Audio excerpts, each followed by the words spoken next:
देश में सेव लक्षद्वीप एक मुहिम चल रही है और मेरा भी सवाल वही है, कौन है लक्षद्वीप का खलनायक। मैं बहुत कम समय में आपको लूँगी कि क्या विवाद क्या अब शुरू हुआ है लक्षद्वीप को लेकर। मैं उससे पहले थोड़ा सा आपको बताऊंगी, मुझे मालूम नहीं आप लोग हमारे जो छोटे छोटे द्वीप हैं, आइलैंड्स हैं, उसमें भारत के बहुत खूबसूरत आइलैंड है, आप कभी गए हैं नहीं गए, उसमें हमारा दादर नागर हवेली, दमन दीव, अंडमान निकोबार एंड लक्षद्वीप है।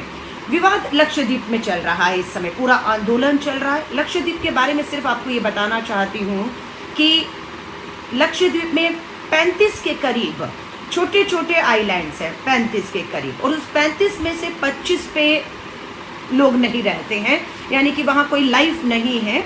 लेकिन 10 जो लक्षद्वीप के 10 जो छोटे छोटे द्वीप हैं, ये एक दूसरे से पूरा इलाका कहेंगे तो 35 किलोमीटर स्क्वायर किलोमीटर में आते हैं। 10 छोटे छोटे द्वीप 35 स्क्वायर किलोमीटर में, और इनकी जो आबादी है वो 60 और 65 हज़ार के करीब है, यानी कि दिल्ली के एक नगर निगम की सीट के बराबर। अब इतना ही लक्षद्वीप है, पर बहुत खूबसूरत, प्रकृति कुदरत के बहुत करीब है। हवा पानी आप देखेंगे, पर्यावरण को लेकर बहुत खूबसूरत, हमें गर्व होगा कि भारत के ये छोटे छोटे खूबसूरत आइलैंड्स हैं। और राहुल गांधी जी ने तो इसे जो है भारत का गहना जो है वो बताया है। और कांग्रेस के खास तौर से लोगों से कहूँगी कि कांग्रेस क्यों लक्षद्वीप के लोगों के साथ इस आंदोलन के साथ खड़ी, और क्या विवाद है। विवाद आपको मैं बताती हूँ। एक शख्स है, खलनायक कौन है आप तय करिएगा। एक शख्स है जिनका नाम है प्रफुल्ल के पटेल। कौन है प्रफुल्ल के पटेल? प्रफुल्ल के पटेल 2007 में गुजरात से विधायक चुने गए, 2007 में। और 2010 में जब देश के आज के गृह मंत्री अमित शाह जी को तड़ी पार कह के गुजरात से बाहर कर दिया गया था, गृह मंत्री के पद से उन्हें इस्तीफा देना पड़ा था, तब 2010 में यही प्रफुल्ल के पटेल गुजरात के गृह मंत्री बने। 2010 में और 14 में जब केंद्र में मोदी सरकार आई, तब इन्हें प्रफुल्ल के पटेल को जो है सबसे पहले दमन दीव यूनियन टेरिटरी है, उसका इन्हें एडमिनिस्ट्रेटिव हेड बनाया गया। और उसके बाद आगे चले 2014 में बनाया, तो 2016 आते आते इन्हें जो है दादर नागर हवेली का भी एडमिनिस्ट्रेटिव हेड बना दिया गया इन्हें। और 2016 के बाद 2019 आते आते जो दमन दीव और हमारा दादर नागर हवेली है, इन दोनों यूनियन टेरिटरी को एक करके एक कर दिया गया। और इन दोनों का भी एडमिनिस्ट्रेटिव हेड जो है प्रफुल्ल के पटेल, जो संघ भाजपा आरएसएस की बैकग्राउंड, गुजरात के पूर्व गृह मंत्री, उन्हें बनाया गया। विवाद ये हुआ कि आज़ादी से 70 सालों में लगभग 35 के करीब administrative head in union territory में बनाए गए, लेकिन पहली बार हुआ कि किसी राजनीतिक विचारधारा के पॉलिटिकल आदमी को एडमिनिस्ट्रेटिव हेड बनाकर इसके ऊपर बिठा दिया गया। चलिए, यहाँ पे भी कोई दिक्कत नहीं, सरकारें आती हैं, बदलाव आते हैं। जो 35-70 सालों में नहीं बदला, वो अब बदला कि राजनीतिक व्यक्ति को बिठाया जाएगा। इससे पहले आईएएस को बिठाया जाता था। अब हुआ ये कि सबसे पहले इनको जब दमन दीव का बनाया गया, तो दमन दीव में इन्होंने जो है वहाँ पर जो मकान थे, विकास के नाम पर लोगों को बेघर किया, वहाँ पर बुलडोज़र चले, और वहाँ पर जो है जो लोग बेघर हुए, वहाँ के जो सांसद लालू पटेल भाजपा से आते हैं, उन्होंने प्रोटेस्ट भी किया। लेकिन वहाँ पर 144 धारा लगाने के बाद जितने स्कूल थे उन्हें जेल में बदल दिया गया, और बोला कि अगर दमन दीव में ये जो डेमोलिशन चल रहा है, जो गरीबों के घर तोड़े जा रहे हैं, उनके खिलाफ अगर कोई बोला तो उन्हें जेल भेज दिया जाएगा। तो लालू पटेल जी भाजपा के थे, कार्रवाई भाजपा के ही नियुक्त किए एडमिनिस्ट्रेटिव कर रहे थे, इसलिए वो ज़्यादा कुछ नहीं कर पाए। लेकिन अब दमन दीव से जब बात आगे बढ़ी, तो अब सुनिएगा, अब चौंकाने वाली बात है। अब आती है बात दादर नागर हवेली की। दादर नागर हवेली के सांसद 7 बार चुनकर आए। लोग यूं ही नहीं चुनते, एक जनप्रतिनिधि को लगातार 7 बार चुना गया, जिनका नाम था मोहन डेलकर। मोहन डेलकर को जो है दादर नागर हवेली के लोगों ने 7 बार चुना। कांग्रेस में थे, उसके बाद बीजेपी में भी गए, उसके बाद अपनी पार्टी बनाई, लेकिन लगातार 7 बार चुनाव लड़े। और अभी पता लगा फरवरी 2020 में लोकसभा के चुने हुए सांसद, 7 बार के सांसद, लोकप्रिय सांसद दादर नागर हवेली के सांसद ने आत्महत्या कर ली है। और आत्महत्या में 15 पेज का इनका सुसाइड लेटर था। 15 पेज का सुसाइड लेटर गुजराती में लिखा गया था और सबसे बड़ी बात, उस सुसाइड लेटर में नाम था, जी हाँ, इन्हीं गुजरात के पूर्व गृह मंत्री जो अभी एडमिनिस्ट्रेटिव हेड है प्रफुल्ल के पटेल को मोहन डेलकर ने जो है अपनी हत्या का दोषी बताया।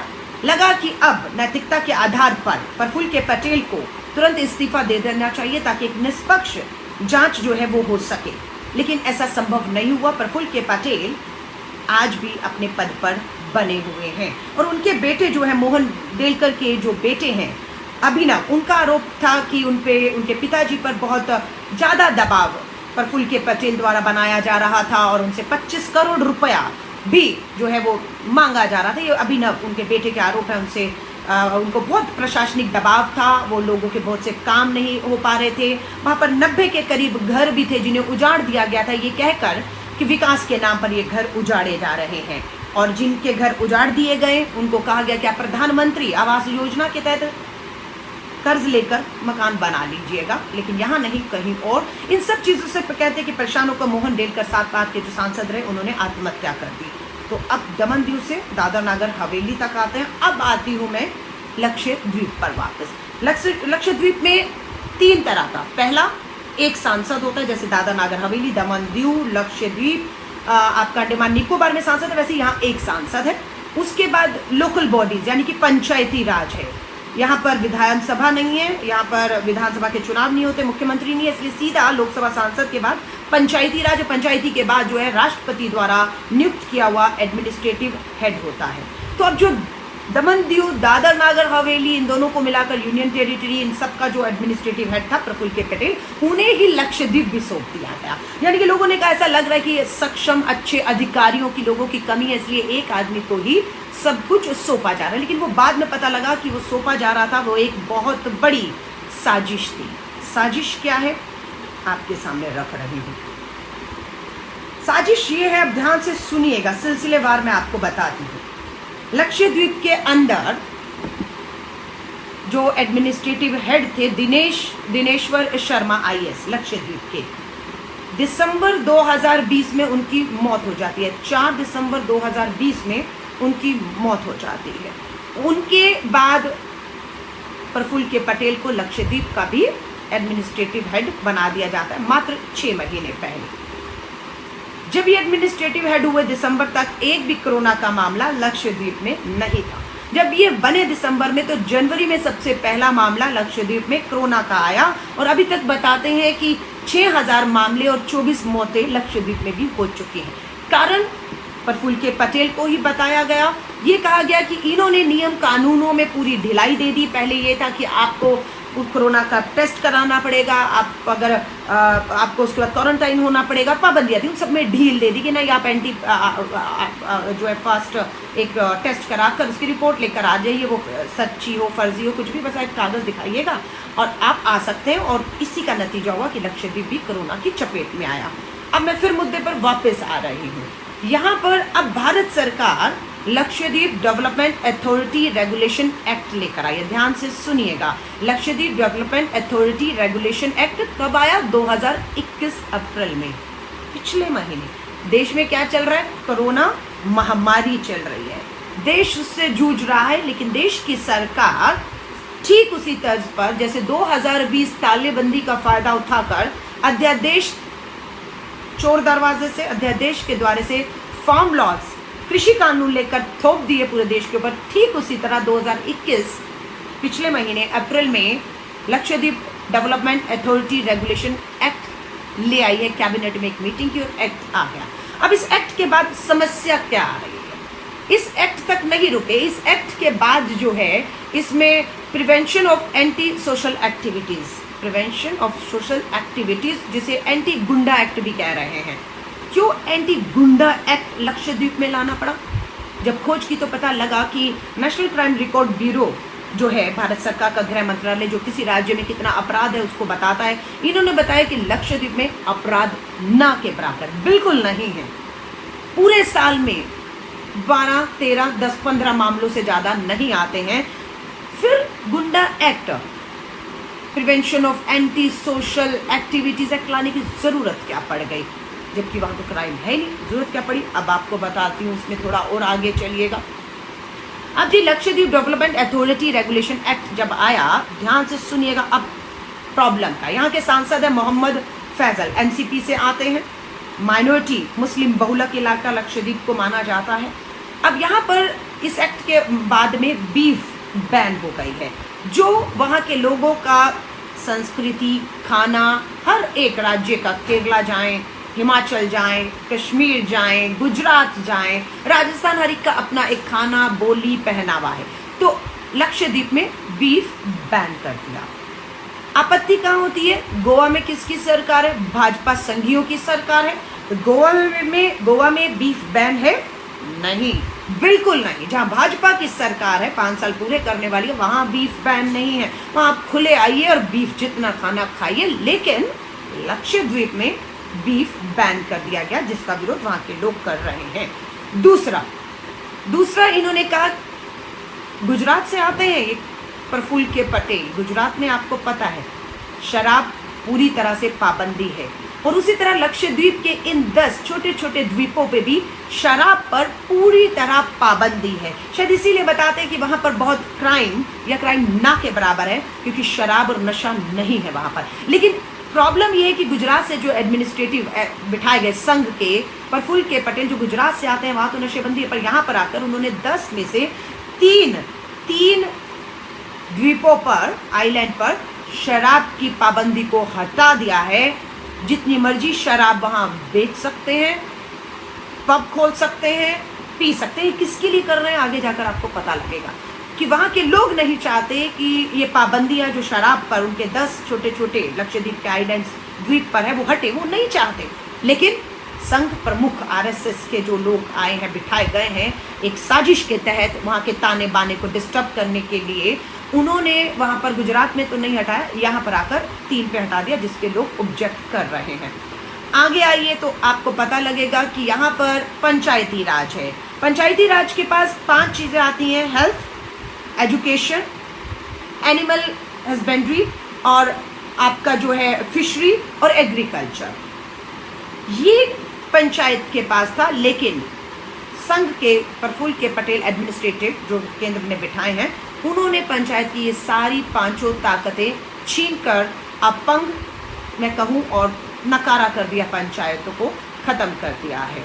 वहाँ पर अब उनकी कोई ताकत नहीं, क्योंकि अब ये इनके अधीन जो है आ गया। और वहाँ के लोगों का 19 तारीख को अप्रैल 2021 में ये एक्ट आया, Lakshadweep development authority regulation act, और 19 में इसको 19 मई तक कहा गया आपकी जो आपत्तियां दे दीजिए। लेकिन आपत्ति क्या, पूरा प्रोटेस्ट ही चल रहा है। उसको देखते हुए उनकी आपत्ति साफ है कि वो नहीं चाहते कि आप ये सुधार करें। वो कह रहे हैं हम स्मार्ट सिटी बनाएंगे। स्मार्ट सिटी बनाने के लिए शराब खोल दी गई है।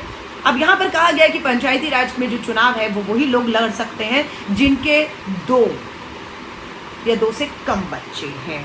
आप समझे, ये कहीं देश में लागू नहीं है कि जिसके 2 बच्चे हैं या 2 से कम है वही चुनाव लड़ सकते हैं। सिर्फ लक्षद्वीप में इसे लागू किया जा रहा है। इसे गोवा में, दूसरी यूनियन टेरिटरीज में क्यों नहीं लागू किया जा रहा मालूम नहीं, लक्षद्वीप में किया जा रहा है। और कहना आया है कि अगर भाजपा इसे देश में लागू कर दे, अगर इतना ही अच्छा फार्मूला है तो देश में लागू कर दें, तो आपको मालूम है भाजपा के 303 सांसदों में से 96 सांसद ऐसे हैं जिनके 2 से अधिक बच्चे हैं, उनकी सदस्यता जा सकती है। और भाजपा की 272 303 की जो पूर्ण बहुमत की सरकार है वो 207 पर आ जाएगी और गिर जाएगी। आप समझ रहे हैं, इतना ही अच्छा कानून है तो देश पे लागू कर दीजिए कि जिनके 2 बच्चे हैं वही अब रहेंगे, बाकी डिस्क्वालीफाई कर दिए जाएंगे। चुनाव अगला 2024 का नहीं लड़ेंगे। लेकिन नहीं, लक्षद्वीप को एक साजिश, क्योंकि कहा जा रहा है कि वहाँ जो स्ट्रांग नेता है पंचायत में, उन्हें रोकने के लिए हर तरीके के ये हथकंडे अपनाए जा रहे हैं कि उन्हें किस तरीके से रोका जाए। तो इसी में 2 से अधिक बच्चे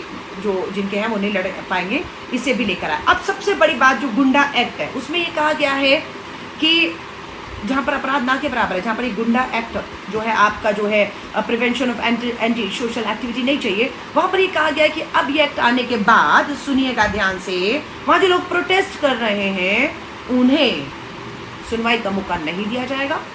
जुडिशरी की ताकत हटा के पुलिसिया कानून ले आया गया है कि जो भी आवाज़ उठाएगा उस तानाशाह के खिलाफ, उससे पकड़कर बिना बेल के, बिना जुडिशरी किसी भी सामने पेश हुए जेल में डाल दिया जाएगा और 1 साल तक उसे जेल में रखा जाएगा और उसे वकील, उसकी बेल, उसकी सुनवाई नहीं की जाएगी। ये क्या है? क्यों किया जा रहा है ये सब? क्यों लोकतंत्र में उठ रही वहाँ के लोगों की आवाज़ों को दबाया जा रहा है कि आपने अगर आवाज़ उठाई तो पुलिस आपको पकड़ेगी, जेल में डालेगी, बेल नहीं होगा और 1 साल तक आप अंदर रहेंगे। ये उन्होंने पहली बार नहीं किया। UAPA एक्ट 2019 आपको याद है कि जो भी सरकार के खिलाफ बोले, देशद्रोह के कानून लगाइए, देशद्रोह के कानून लगा दीजिए, राजद्रोह के कानून, उनकी आवाज़ों को बंद करके जेल में ठूस डाल दिए। और कितने लोगों को, 6000 के करीब तो UAPA में ही आवाज़ों को कुचलने के लिए मामले डाले और लोग जेल में हैं। यही लक्षद्वीप में शुरू हो गया है जिसका कड़ा विरोध किया जा रहा है। इससे पहले जो दादर नागर हवेली के, मैंने जो कहा, जो सांसद ने आत्महत्या की फरवरी में, इससे पहले कानन गोपीनाथ जो IAS अधिकारी थे, उन्होंने भी इस बात के लिए चुनाव आयोग को कहा था कि प्रफुल्ल के पटेल जो एडमिनिस्ट्रेटिव हेड बैठाए गए हैं, उन्हें जो है निष्पक्षता से काम नहीं करने दे रहे। चुनाव आयोग ने फटकार लगाई थी प्रफुल्ल के पटेल एडमिनिस्ट्रेटिव हेड को। दिल्ली तक बात पहुंची तो मंजूर नहीं था कि संघ के बिठाए आदमी को कैसे फटकार लगा सकते हैं। हटाना उनको था, प्रफुल्ल के पटेल को हटा दिया, इस्तीफा ले लिया IAS अधिकारी कानन गोपीनाथन से। तो ये सब चीज़ें आपको मैं समझा रही हूँ। अब अगर आपको लगता है कि लक्षद्वीप को हम ये संदेश दें कि आप बेशक 60-65 हज़ार होंगे, बेशक आप 35 स्क्वायर किलोमीटर के एरिया में सीमित होंगे, बेशक आप देश की राजधानी दिल्ली से कोसों दूर होंगे, बेशक देश आप तक नहीं पहुँच पा रहा, पर लक्षद्वीप के लोगों की आवाज़ दिल्ली में बैठे हुए मेरे जैसे और आप जैसे लोग उठाएंगे और उनके साथ अन्याय नहीं होने देंगे। क्योंकि ये जो एक्ट लाया गया है, Lakshadweep development authority regulatory act, ये कह रहा है हम स्मार्ट सिटी बनाएंगे। स्मार्ट सिटी कैसे बनाएंगे? वहाँ पर एक मछुआरा जो है लक्षद्वीप का, वहाँ पर जो 3 आइलैंड्स हैं जहाँ पर शराब की पाबंदी जिसे अब इजाज़त, खुली इजाज़त दे दी गई है संघ भाजपा के साथ एडमिनिस्ट्रेटिव हेड द्वारा, और वहाँ पर जो लोग थे, मछुआरे थे, लोकल लोग थे, उनके वहाँ पर घरों को तोड़ दिया गया है, उन्हें वहाँ से बेघर कर दिया गया है, उनकी रोज़ी रोटी उनसे छीन ली गई है। और 24 मई को एक मछुआरे जो हमारे भाई वहाँ से हैं, उन्होंने हमसे अपील की कि हमारी रोज़ी रोटी छीनी जा रही है। और मकसद क्या है? मकसद ये है इन छोटे छोटे खूबसूरत आइलैंड कई मोदी जी के पूंजीपति मित्रों को पसंद आ गए हैं। अब ये खूबसूरत छोटे छोटे आइलैंड्स वो छोड़ना नहीं चाहते। जैसे वो मेहुल चोकसी भाई एक आइलैंड पे विदेश में भागे फिर रहे हैं, है ना? तो अब नहीं चाहते होंगे देश के प्रधानमंत्री जी कि उनके परम मित्र, पूंजीपति मित्र, जिनके धन और बल और पैसों से वो एक नहीं 2 बार चुनाव लड़े, है ना, जिनका दोनों का व्यापार जो है मंदी में भी, जब विकास दर गिरी हुई है, वो एशिया के सबसे रिचेस्ट लोग 1 और 2 नंबर के बन गए हैं। अब उनको भारत के ये आइलैंड पसंद आ गए होंगे, अब उनको ये आइलैंड चाहिए, अब इस आइलैंड चाहिए और वहाँ पर हो सकता है वो 5 सितारा होटल बनाएंगे, वो वहाँ पर हो सकता है पर्यटन का जो भी फ़ायदा है वहाँ के लोकल लोगों को मिल रहा है, वो इनके बाहर से बिठाए हुए लोगों को वहाँ पर नौकरियाँ और काम देंगे और इनको बेघर करके बेरोज़गार कर दिया। आइलैंड पसंद आ गया है और आप इन बहुत बड़े बड़े पूंजीपतियों को, राजघराने के लोगों को अपने निजी हवाई जहाज़ में उड़ान भरते हुए प्राइवेट इन छोटे छोटे हमारे खूबसूरत द्वीप पे, कोई बड़ी बात नहीं है, भविष्य में देखेंगे। तो मैं आपसे सिर्फ हाथ जोड़कर ये निवेदन कर रही हूँ कि ये खुली तानाशाही चल रही है।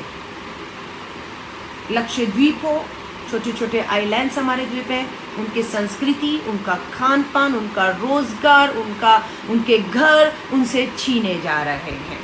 आपको लगे कि 135 करोड़ के भारत में अगर 65,000 लोग बेघर कर भी दिए गए, बेरोजगार कर भी दिए गए, अन्याय हो भी रहा है, तो नज़रअंदाज कर दीजिए। ये आपको तय करना है। अगर आपको लगता है नहीं, ये नज़रअंदाज नहीं किया जा सकता है, ये नाइंसाफ़ी है, अन्याय है लक्षद्वीप के लोगों के साथ, हमें उनकी आवाज़ बनना है, हमें उनके साथ जो नारा है सेव लक्षद्वीप के नारे को बुलंद करके उन्हें ताकत देनी। और सरकार को श्री राहुल गांधी जी ने पत्र लिखा है, राष्ट्रपति जी को लिखा है क्योंकि यूनियन टेरिटरीज है, केंद्र शासित राज्य है, राष्ट्रपति जी के अधीन देख रेख में चलते हैं और यहाँ के जो एडमिनिस्ट्रेटिव हेड हैं वो भी राष्ट्रपति जी द्वारा नियुक्त किए जाते हैं। इसलिए कांग्रेस नेता श्री राहुल गांधी जी ने देश के राष्ट्रपति जी को पत्र लिखा है कि तुरंत केंद्र सरकार द्वारा तानाशाह तरीकों से जो एडमिनिस्ट्रेटिव पॉलिटिकल संघ का अध्यक्ष व प्रशासनिक अधिकारी बिठाए गए हैं, जो लोगों को वहाँ पर सब चीज़ों को तहस नहस बर्बाद कर रहे हैं, वहाँ आंदोलन हो रहा है, उनके आवाज़ों को कुचलने के लिए गुंडा एक्ट लाकर धमकाया जा रहा है, उस Lakshadweep development authority regulatory act को वापस लिया जाए। अब हमारी मांग आपको समझ आ गई और क्यों ये मांग कर रहे हैं, उम्मीद करता है ये भी समझ आप सबको आ गई होगी। इसीलिए 186 पन्नों का अप्रैल 2021 पिछले महीने लक्षद्वीप डेवलपमेंट अथॉरिटी एक्ट लाया गया है। फिर वही कैबिनेट में चंद लोग बैठे, मीटिंग की, अध्यादेश ऑर्डिनेंस के माध्यम से थोप दिया गया लोगों पर, जो वहाँ के लोगों को मंजूर नहीं है, वो आंदोलित हैं। मैं आपसे निवेदन करूंगी, आवाज़ बनेगी। मोहन डेलकर जो दादर नागर हवेली के 7 बार के सांसद रहे, उनके बेटे अभिनव न्याय मांग रहे हैं अपने पिता के लिए। वहाँ की जनता, वहाँ की आवाम निष्पक्ष जांच चाहती है और चाहती है कि जो गुजराती में 15 पेज का सुसाइड नोट मोहन डेलकर लिख कर छोड़ गए हैं, जिसमें प्रफुल्ल के पटेल का नाम भी है, उन्हें पद से तुरंत हटाते हुए तुरंत इसकी जो है निष्पक्ष जांच जो है वो करके देश के सामने लाई जाए, लेकिन वो भी नहीं हो रहा है।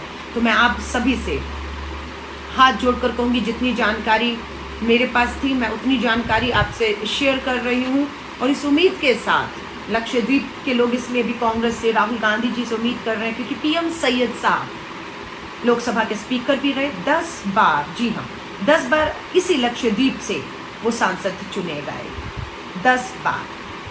आज वो दुनिया में नहीं है, लेकिन जब तक वो थे उन्होंने लक्षद्वीप के लोगों की संस्कृति, खान पान, पहनावा, उनकी रोजी रोटी छीनने का कभी काम नहीं किया।